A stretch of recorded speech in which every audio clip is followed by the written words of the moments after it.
अस्सलामु अलैकुम वरहमतुल्लाहि वबरकातुह। मोहतरम भाइयों, बुज़ुर्गों, दोस्तों, ये हमारा इस्लाही मुआशरा का 1256वां सबक है। मोहतरम दोस्तों, 78 मुसलमान लड़कियों के नॉन मुस्लिम्स के साथ में शादियों का मैसेज सोशल मीडिया पे वायरल हो चुका है। कुछ लोगों के उस पर बयानात भी आए हैं। बहुत सौ ने तो फतवा भी दे दिया है कि मुसलमान लड़कियों के मोबाइल छीन लिए जाए, उनको घरों में कैद कर दिया जाए, उनकी एक्टिवा, स्कूटी वगैरह जो भी होती है वो बिल्कुल उनको ना दी जाए। अब आज जो है हम इस पूरे टॉपिक को टेक्निकल एनालिसिस करेंगे और इसके ऊपर हम गौर व फिक्र करेंगे कि इसके अंदर सबसे बड़ी गलती किसकी है और इस तरह के केसेस क्यों पेश आते हैं। क्योंकि हर मर्तबा जब इस तरह का कोई वाक़या सामने आता है तो लोग पहला जुमला यही कहते हैं, आजकल की लड़कियां बहुत बिगड़ चुकी है, आजकल की लड़कियों को ऐसा किया जाए वैसा किया जाए, लेकिन पूरे बैकग्राउंड के ऊपर गौर नहीं करते हैं। अब मैं आपको बताता हूँ, एक मुसलमान लड़की वो जब गलत रास्ते पर चलती है तो चारों तरफ से उसका माहौल कैसे होता है। उसका बाप शराबी है, 24 घंटे में नशे में रहता है, उसकी माँ को मारता है, पीटता है। अब वो जवान लड़की है जिसकी उम्र जो है बचपन से वो देखती आ रही है कि माँ बाप के बीच में लड़ाई झगड़े होते हैं, बाप हमेशा शराब के नशे में रहता, उसको घर की कोई फ़िक्र नहीं है, माँ मेहनत करती है, मजदूरी करती है, भाई है तो उसको अपनी लाइफ की पड़ी हुई है, उसको कुछ लेना देना नहीं है, वो इस फ़िक्र के अंदर है कि मैं मेरी लाइफ को कैसे सेट करूँ। अब ये बेचारी घर के अंदर अकेली है और वो जो बाप है वो खुद गर्ज और मफाद परस्त बना हुआ है। अब वो जो लड़की थी जवान हो गई, 16-17 साल उसकी उम्र हो गई, 18, 19, 20, 21 साल हो गए, कोई फ़िक्र ही नहीं है बाप को। अब वो बेचारी जब बड़ी हो गई तो उसने सोची कि चलो मैं भी कुछ काम वगैरह तलाश करती हूँ। अब वो कुछ काम वगैरह तलाश करने के लिए निकल गई। अब जब वो काम पे लग गई, जॉब करने लग गई, तो नॉन मुस्लिम के साथ में उसका जो है उठना हो रहा है, बैठना हो रहा है। अब उसको एक माहौल मिला, वहाँ पे एक फ्रेंड सर्कल बन गया उसका, उसको ज़िंदगी के अंदर कुछ खुशियाँ वहाँ पे महसूस हुई।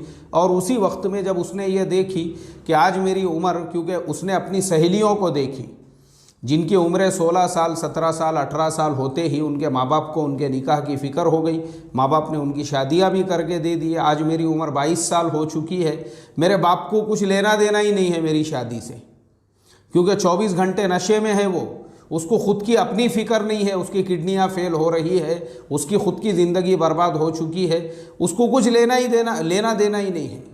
माँ बेचारी मेहनत मजदूरी करके घर चला रही है। अब ऐसी हालत के अंदर मुझे आप बताइए, उस लड़की को जो फ्रेंड सर्कल बना था वहीं पे किसी ने शादी के लिए ऑफ़र किया और उसके कदम भटक गए और फिर उसने जाके वहाँ पे एप्लीकेशन दे दिया, हाँ ठीक है हम लोग शादी के लिए तैयार हैं। जो पीछे की स्टोरी होती है ना, पीछे की स्टोरी, उसको देखना बहुत ज़रूरी होता है।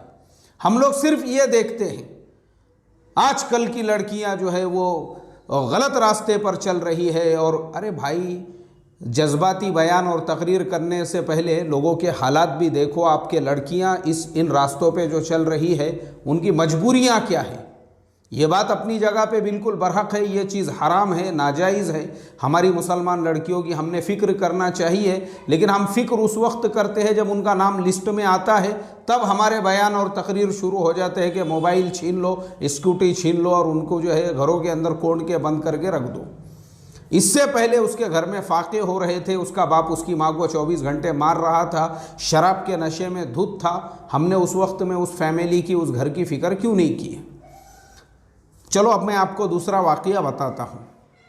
अभी मैं कल एक न्यूज़ देख रहा था, एक मुसलमान माँ बाप, 35 साल का रिश्ता, 35 साल का, वो शोहर ने बताया इंटरव्यू के अंदर, बोले हमारी मियाँ बीवी की जो लाइफ थी 35 साल, और 35 साल के बाद में वो जनाब ने दूसरा निकाह किए बीवी से लड़ाई झगड़ों की वजह से। अब आप बताओ, ऐसे घराने के अंदर एक लड़की वो पैदा होती है और मियाँ बीवी में मारा मारी, लड़ाई झगड़े, वो बच्ची जो है जवान होना शुरू होती है, देखती है कि माँ बाप में फिर लड़ाई झगड़े, मारा मारी चल रही है, यानी उनकी अपनी ही लाइफ सेटल नहीं है। अब वो बच्ची खुद जवान हो चुकी है, उसकी शादी की उम्र हो चुकी है। अब ऐसे माँ बाप जिनका खुद का मसला है, ऐसा बाप जो खुद अभी जो है दूसरी शादी के फिराक में है। अब मुझे आप बताओ, घर में जवान बेटी बैठी हुई है, वो बाप जो है अपने उस जवान बेटी की, यानी वो बेटी खुद देख रही है कि यहाँ मेरे बाप का ही मसला है, ज़रा सी बात पे वो दूसरे शादी की बातें करता है, लड़ाई करता है, झगड़े करता है, और वो बाप ने कर भी लिया है दूसरा निकाह। अब ऐसे घर के अंदर जो रहने वाली जवान लड़की है वो क्या करेंगी, मुझे आप बताइए। मेरे मोहतरम दोस्तों, मैं अभी आपको आगे इसका सॉल्यूशन भी बताऊंगा। ये सारे वाक़यात जो होते हैं इसका सॉल्यूशन क्या है, इसका हल क्या है। लेकिन उससे पहले मैं और भी आपको कुछ केसेस बताऊंगा कि हमारी कौम के अंदर हम सिर्फ जब वो लिस्ट आती है ना, लिस्ट आती है और जब ऐसी खबरें आती है 78 लड़कियां गैर मुस्लिमों के साथ में भाग गई है और एप्लीकेशन दे दिया है, पूरी कौम जो है बेदार हो जाती है। लेकिन यही कौम जब बहन बेटी का रिश्ता देखने के लिए उनके घरों पर जाते हैं, 50 नखरे होते हैं, 50 नखरे। क्योंकि मैं ऐसे कई रिश्तों की मजलिसों में जा चुका हूं जहां पे सिर्फ लड़कियों को इसलिए रिजेक्ट किया गया, यार बोले ये छत के ऊपर पीओपी नहीं लगाया हुआ है क्या, पीओपी, ये छत ऐसा कैसा दिख रहा है यार, तुम लोग तो साला गांव खेड़े के जंगली अनपढ़ दिख रहे यार, बोले छत के ऊपर पीओपी भी नहीं लगाए, फिर रिश्ता रिजेक्ट। अल्लाह हिफाजत फरमाए। फिर दूसरी वजह, दूसरा रीज़न, बोले यार लड़की का कलर जो है ना थोड़ा डार्क है, यानी हमारा नौजवान कंप्रोमाइज़ करने को तैयार नहीं है, ना कलर के साथ में कंप्रोमाइज़ करने को तैयार है, ना छत पे के पीओपी के साथ में कंप्रोमाइज़ करने को तैयार है। घर के अंदर जो एक रिश्ते में जाना हुआ, खाने वगैरह से फारिग हुए, जब लड़के वालों से बात हुई, बोलो भाई लड़की वालों को क्या जवाब देने का, क्या पुराने ख्यालात के लोग दिख रहे। बोले वो जो रिकाबिया प्लेटें थी ना उनकी सब स्टील की प्लेटें थी, वो देख के ही लग रहा था गांव खेड़े के हैं, क्योंकि अगर स्टैंडर्ड रहते थे ना तो वो चाइना की जो प्लेटें आती वो देते थे, बोले अपने को इससे पता चल रहा, इसलिए रिश्ता रिजेक्ट। तो जो कौम प्लेटों के साथ कंप्रोमाइज़ करने को तैयार नहीं, पीओपी के साथ कंप्रोमाइज़ करने को तैयार नहीं, कलर के साथ कंप्रोमाइज़ करने को तैयार नहीं, मुझे आप बताओ ना, वो कौम की बेटियां गलत रास्ते पर चलकर नॉन मुस्लिम लड़कों के साथ में शादियों के एप्लीकेशन नहीं देगी, क्या करेंगी वो कौम की बेटियां। मजबूर किए हमने, मजबूर, हमारे कौम के जो रीत है, जो रिवाज है, जो रस्म है, जो हमने निकाह को इतना मुश्किल बना दिया है, इसलिए वो कौम की बेटियों के लिए जिना का रास्ता आसान हो चुका है, इसीलिए वो जिना के रास्ते पे चलने पे मजबूर है, क्योंकि इस कौम के नौजवान को ये किसी में भी कंप्रोमाइज़ नहीं कर सकता है। एक बहन को हम समझाने के लिए गए, उस बहन ने एप्लीकेशन दिया था, उस बहन के घर पे हम समझाने के लिए गए कि बहन ऐसा क्या मसला हो गया जिसकी वजह से तुम जो है किसी दूसरे के साथ में शादी करना चाहती हो। उसकी माँ ने बोली, बोले मौलाना साहब और जो हमारे साथ साथी थे, बोले भाइयों मसला ये है कि मेरे बेटी को अभी तक 35 मुसलमान लड़कों ने ये बोलकर रिजेक्ट किया, किसी को उसकी आंखें सही नहीं लग रही है, किसी को कलर सही नहीं लग रहा है, किसी को नाक सही नहीं लग रही है, किसी को हाइट सही नहीं लग रही है, क्योंकि हमारे हर मुसलमान लड़के को या तो सना खान के जैसी एकदम टकाटक या फिर नूरा फतेही की जैसी वैसी औरत चाहिए उसको, वैसी लाइफ पार्टनर चाहिए, एकदम टकाटक चाहिए उसको, यानी उसको देखते ही इसके पूरे अरमान जाग उठे। अब जब हर मुस्लिम नौजवान जो सना खान और नूरा फतेही के ख्वाब देख रहा हो, मुझे आप बताओ ना, ये कौम की ऐसी जो हमारी बहन बेटियां हैं जो सीधे सादे कपड़े पहनने वाली है, जो सरों पे दुपट्टे ओढ़ने वाली है, जो शलवार कमीज़ पहनने वाली है, जो बापर्दा है, जिनको मेकअप क्या है उसकी हवा भी नहीं लगी हुई है, वो वैसी हमारी जो बहन बेटियां हैं, मुझे आप बताओ उनके निकाह कैसे होंगे, कौन कराएंगा उनके निकाह। क्योंकि हमारे नौजवान को हर एक को सना खान या नूरा फतेही, बस हर एक को जो है वैसी खूबसूरत बीवी चाहिए। तो अल्लाह हिफाजत फरमाए। मुझे आप बताओ इस कौम के बहन बेटियों का फिर क्या होगा, क्योंकि कंप्रोमाइज़ करने को तैयार नहीं। 35 लड़कों ने उस बहन को रिजेक्ट किया था, हम जिसको समझाने गए, सिर्फ इस वजह से कि इसको कलर अलग लग रहा है, किसी को कुछ, किसी को कंप्रोमाइज़ करने को तैयार नहीं हमारे नौजवान। और फिर एक लड़की के वालिद साहब ने मुझे जो है, उन्होंने बोले मौलाना वो लड़के वाले आए, बोले अपनी तारीख़ वगैरह जो है वो उसकी बात चलने वाली है, तो थोड़ा सा आप भी रहो। मैं बोला ठीक है, बैठता, मैं भी बैठे। हम लोग बैठने के बाद में बोले यार पहले हॉल देखो, बोले कौन सा खाली है। अब उन्होंने जो है वेलकम हॉल वालों को फ़ोन करे तो उन्होंने बोले नहीं ये तारीख को हमारा हॉल तो बुक है। दूसरे एक हॉल वालों को फ़ोन करे तो उन्होंने बोले हमारा हॉल भी बुक है।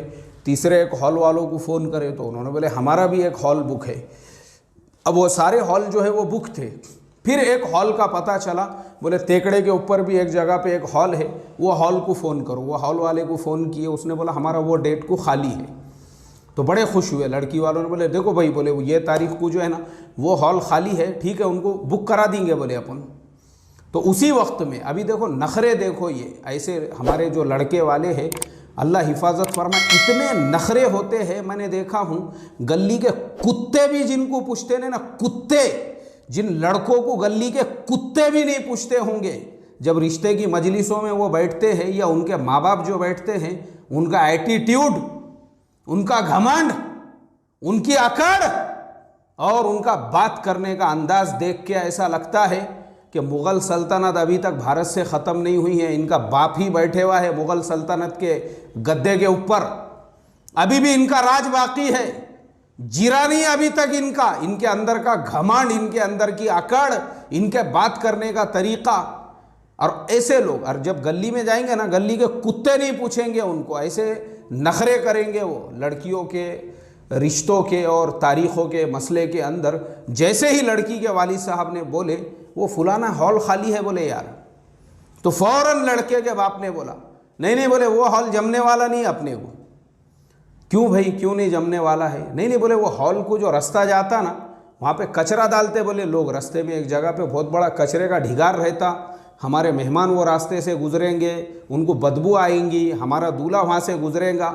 मैं बोला एक मिनट चीचा, एक मिनट, दूल्हे को बदबू आएंगी, कहाँ रहते? मैं बोला तुम कौन सी जन्नत में रहते? जन्नतुल फिरदौस में रहते? कौन सी जन्नत में घर है तुम्हारा? नहीं नहीं, बोले हमारा जन्नत में क्यों रहेगा घर, हम लोग तो वो बदबूवाड़ी के अंदर रहते। मैं बोला तेरा घर बदबूवाड़ी में है, नखरे ऐसे कर रहा जैसा ख़ानदानी ईतर का धंधा है तेरा, ईतर में से डुबकियाँ मारते। मैं बोला तुम ईतर निचोड़ने का काम करते, ज़िंदगी में कभी बदबू सूंघा ही नहीं यार। मैं बोला तूने नखरे तो ऐसे कर रहा कचरा कुंडी के बाद से कि अमेरिका से आया क्या रे? मैं बोला ऐसी बातें कर रहा है यहाँ पे बैठ के जैसे अमेरिका से आया हुआ है, इंग्लैंड से प्रिंस चार्ल्स अपने बेटे को लेके आया हुआ है रिश्ते के लिए। वो हॉल नहीं चलेगा बोले। मुझे आप बताओ ना मोहतरम दोस्तों, जिस कौम के नौजवान हॉल के साथ में कंप्रोमाइज़ करने को तैयार नहीं, खाने के साथ में कंप्रोमाइज़ करने को तैयार नहीं, शादी के अंदर जो है लड़की वालों ने चाय का इंतज़ाम वक्त पे नहीं किया, मारा मारी कुर्सी इसके दाल बोकांडी पे भगोना उंडेल दे, उसको डुबा दे इसको नान कलिए के अंदर जो है। इस तरीके की हरकतें अगर हमारे नौजवान उसमें कंप्रोमाइज़ करने को तैयार नहीं रहेंगे, कौम की बेटियां क्या करेंगी? मुझे आप बताओ, सिर्फ ये बयानबाजी करने और फतवे देने से, मोबाइल छीनो उनके, मोबाइल छीन लो उनके, बंद करो, कमरे में बंद करो उनको, स्कूटी पे बैठने मत दो, एक्टिवा पे मत बैठने दो, कैद करके रखो बोले उनको। ये सॉल्यूशन नहीं है, आपको सॉल्यूशन तलाश करना पड़ेगा। क्यों हो रहा है ये?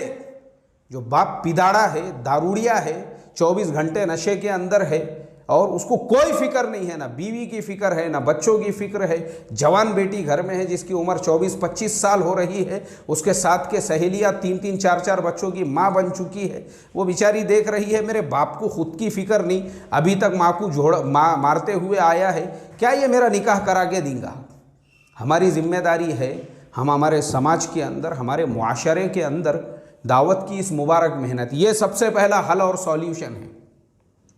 ऐसे घरानों के अंदर जब तक हम हमारे गली गली और हर झोपड़पट्टी के अंदर घुस घुस के और हर महल्ले के अंदर, हर बिल्डिंग के अंदर, हर सोसाइटी के अंदर जाकर दावत के इस अमल को ज़िंदा करके गश्त नहीं करेंगे, घर घर में जाके जो है दीन की दावत लेकर नहीं जाएंगे, घरों का माहौल जब तक दीनदार नहीं बनेगा, मसलों का हल नहीं है ये मसलों का कोई सॉल्यूशन नहीं है ये। इनका हल यही है कि घरों तक हमको जो है दीन की मेहनत को लेकर जाना पड़ेगा।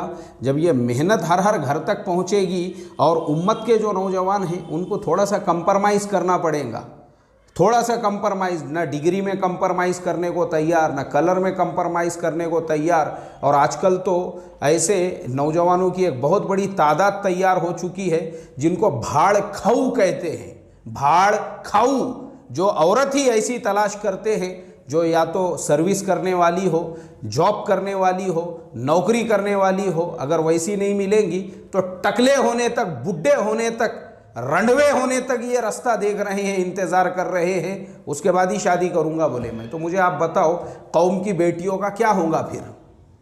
अल्लाह हिफाजत फरमाए। इसलिए मोहतरम दोस्तों, इसका हल ये है कि दावत की मुबारक मेहनत हम खुद उसमें लग कर अपने गली मोहल्ले, हर झोपड़पट्टी, हर बिल्डिंग, हर सोसाइटी के घर घर तक वो दावत पहुंचाए और हमारे नौजवान अपने एक्सपेक्टेशन कम करे। आज ये मसला सिर्फ 78 लड़कियों का नहीं है, कल को ये फिगर और बढ़ेगा अगर हमने अपने आप को जो है दुरुस्त नहीं किया, अपने एक्सपेक्टेशन कम नहीं किए, अपनी ख्वाहिशात और तमन्नाओं को कम करके कंप्रोमाइज़ नहीं किया, ये फिगर और बढ़ने वाला है। अल्लाह हिफाजत फरमाए। सलामु अलैकुम वरहमतुल्लाहि वबरकातुहू।